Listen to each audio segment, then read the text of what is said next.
Halo semua, Assalamualaikum warahmatullahi wabarakatuh. Kembali lagi bersama saya Sri Ramadhani dengan NPM G13018.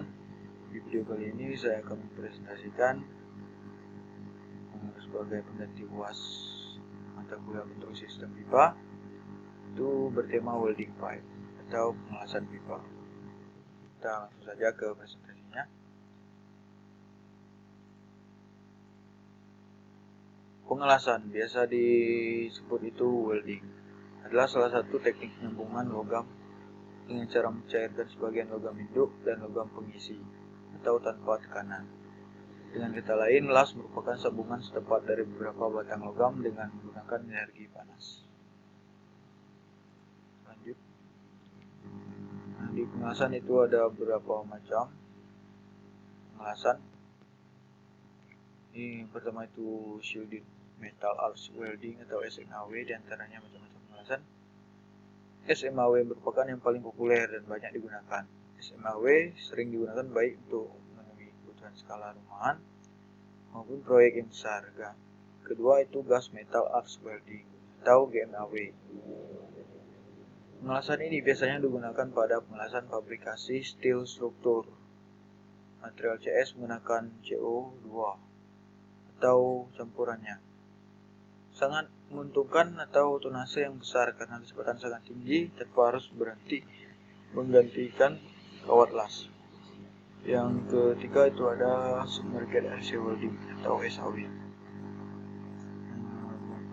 Pengelasan ini pengoperasiannya dilakukan secara mekanik atau semi otomatis. Sistem mekanik dapat digunakan bila posisi pengelasan flat, sedangkan sistem otomatis semi otomatis digunakan apabila pekerjaan memerlukan kualitas las yang konsisten. Yang keempat ada flux core arc welding FCAW. Pengelasan ini hampir sama dengan proses pengelasan GMAW. Proses pengelasan FCAW ini menggunakan elektroda berinti sebagai pengganti solid elektroda dan digunakan untuk menyambung logam ferros. Yang kelima itu gas tungsten arc welding atau GTAW. Penggunaan proses GTAW di lapangan pada umumnya adalah full GTAW. Untuk pipa tebalan sampai kurang lebih 5 mm dengan diameter 4 inci. Untuk material CS atau material SS semua diameter. Selain itu juga digunakan untuk plat tipis bahan SS atau pipa aluminium. Next, kita lanjut. Nah, di setiap pekerjaan itu pasti ada safety first-nya. Nah, di sini ada keselamatan dalam pengelasan. Itu pertama, helm pengaman dengan pelindung wajah agar asapnya atau mata kita terlindung dari api dan asap pengelasan. Yang kedua itu ada sarung tangan las, itu sangat penting juga. Yang ketiga, jaket kulit besar untuk pengelasan agar apinya tidak kena kulit. Kemudian ada celananya juga. Kemudian jika dalam pengelasan pipa industri itu ada pelindung lengan. Pelindungan fungsinya untuk lengan ini nempel di pipa. Nah, di daerah panas pipa yang kita las. Nah, itu gunanya untuk melindungi lengan dari panas. Kemudian itu ada pemadam api. Pemadam api ini berfungsi jika terjadinya konslet listrik dan timbullah api, nah, akan dipadamkan dengan pemadam api. Mungkin untuk keselamatan dalam pengelasan, untuk secara garis besarnya seperti ini. Lanjut. Nah, di sini kita akan bahas pengelasan pipa. Pipa merupakan salah satu jenis produk material. Pipa bahannya berasal dari jenis material baja karbon, stainless steel, aluminium, tembaga atau bahan lainnya. Pemilihan material pipa dalam penggunaannya kita sesuaikan dengan fluida yang mengalir pada pipa tersebut. Kemudian pada pengelasan pipa itu sedikit berbeda dengan pengelasan biasanya. Nah, di pengelasan pipa itu yang dinamakan dengan posisi pengelasan pipa. Dalam pengelasan pipa terdapat beberapa posisi pengelasan.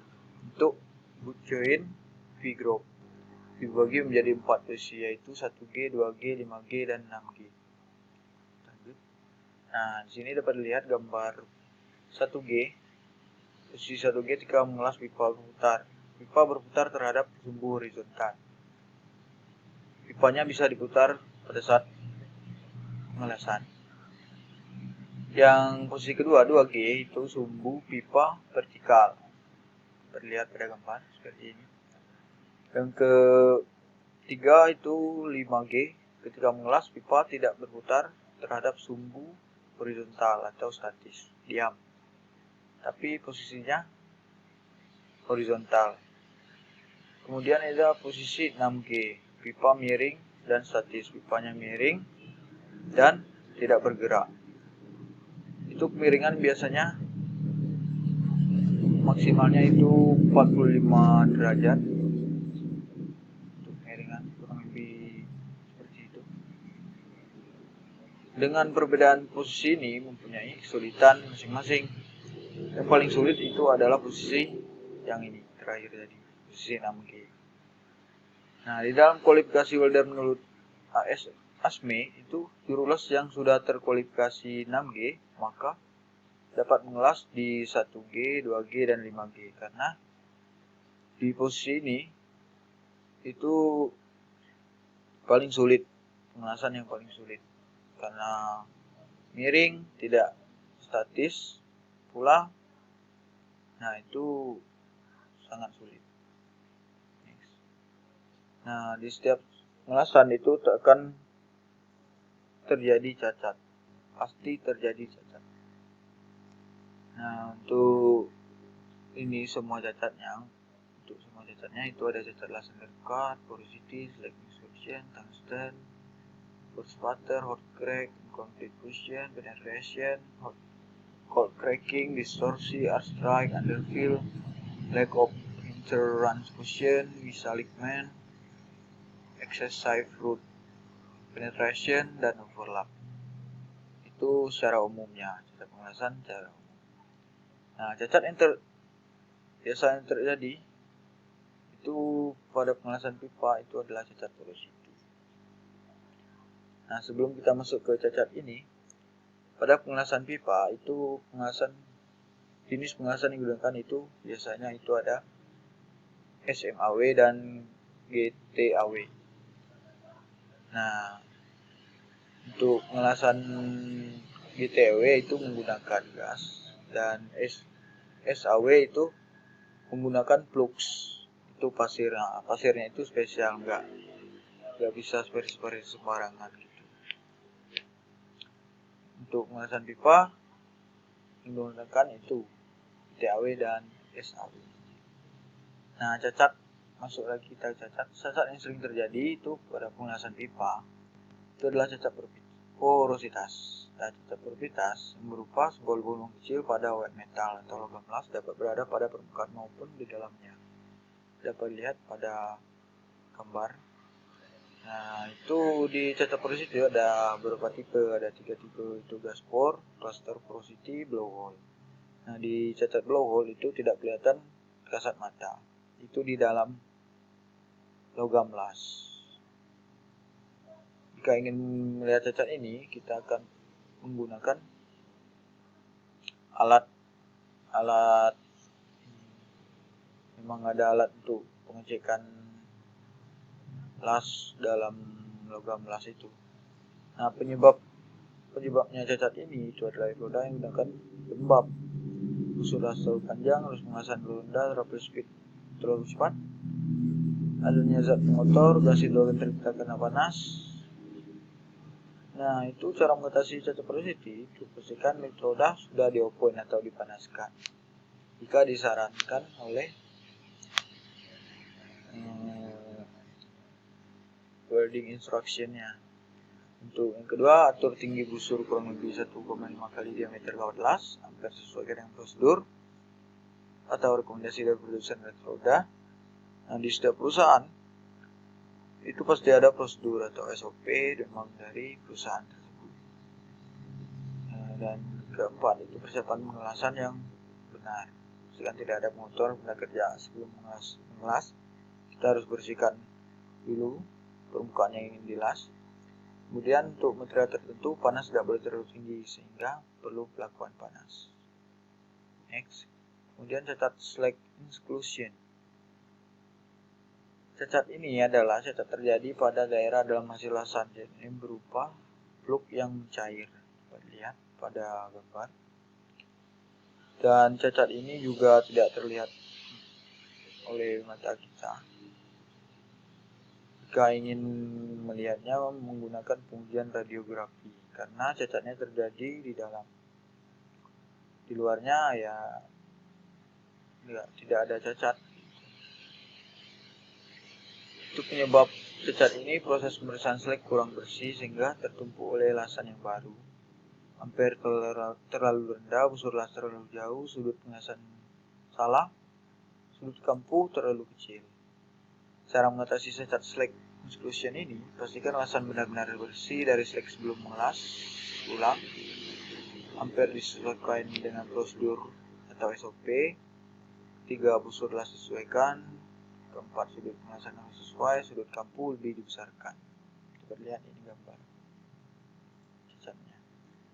Nah, cacat terakhir itu ada hot crack. Hot crack adalah retak panas, sebuah retak dalam pengelasan di mana retak itu terjadi setelah proses pengelasan selesai atau saat proses pemadatan logam lasan. Nah, penyebab cacat ini biasanya itu pemilihan rodanya salah. Kedua, tidak melakukan perlakuan panas, tidak melakukan preheat terlebih dahulu. Dan cara mengatasinya menggunakan larutan sesuai dengan WPS atau low hydrogen yang mempunyai sifat tegangan yang tinggi. Yang kedua itu melakukan perlakuan panas atau preheat. Sebelum masuk pengelasan itu ada pemanasan terlebih dahulu sebelum masuk pengelasan. Mungkin kurang lebih seperti itu untuk presentasi welding pipe-nya. Dan intinya untuk welding pipe ini tidak seperti pengelasan biasa. Ini dilakukan oleh orang-orang profesional yang berpengalaman kerja yang tinggi. Mungkin cukup itu saja. Kurang lebih saya mohon maaf. Jika ada kesalahan, tolong diperbaiki, tolong dikoreksi. Sebelumnya saya terima kasih. Saya tutup. Wabillahi taufiq wal hidayah. Wassalamualaikum warahmatullahi wabarakatuh.